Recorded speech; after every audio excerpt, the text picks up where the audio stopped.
This question is from GATE 2015, Mechanical Engineering paper, set 3, question number 2. For the same material and the mass, which of the following configurations of flywheel will have maximum mass moment of inertia about the axis of rotation OO dash, passing through the center of gravity? So there are 4 options given. One of them contains solid cylinder, which is option A. Option B is rimmed wheel.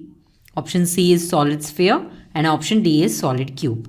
In order to give you a better idea, they have also given figures in the option. So let's discuss which one will have the maximum mass moment of inertia. Now we know that mass moment of inertia, it is defined as I, mass moment of inertia of a cross section, is equal to integration of r square dm. So dm is a small mass, or we can say mass of a small segment on the cross section, a small segment on that cross section, and r is distance of this small segment from the axis of rotation.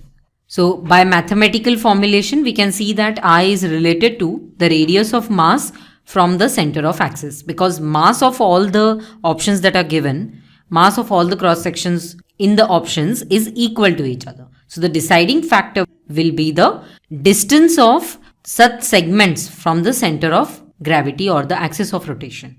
Okay, so we can see that I is directly proportional to r here. As r increases, that is distance from the axis of rotation increases for a particular mass, it will have higher mass moment of inertia and will contribute to the mass moment of inertia of the complete cross section.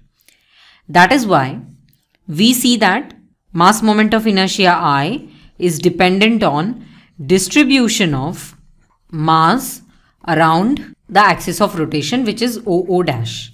In the given question, the axis of rotation is OO dash. Around that axis of rotation, how the mass is being distributed decides the value of mass moment of inertia.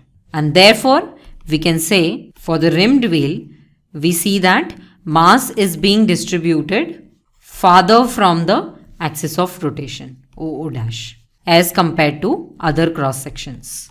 And therefore, rimmed wheel will be the one which will have the highest I, maximum mass moment of inertia. Let's go back and mark the correct option. So we have option B, rimmed wheel. This one is having the mass being distributed at a farther distance from the axis of rotation OO dash as compared to the other objects, because in this one also there is mass being distributed around, which is more than the rimmed wheel for a solid cylinder.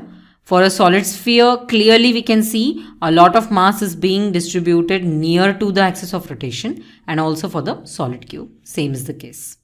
That is why the answer is B. To learn more about mass moment of inertia, you can refer to the NPTEL video, Lecture 25, Theory regarding moment of inertia of a flywheel on Experimental Physics 1 by Professor Amar Kumar Das. He is from Department of Physics, IIT Kharagpur. I hope this explanation will help you clear your doubt. Thank you.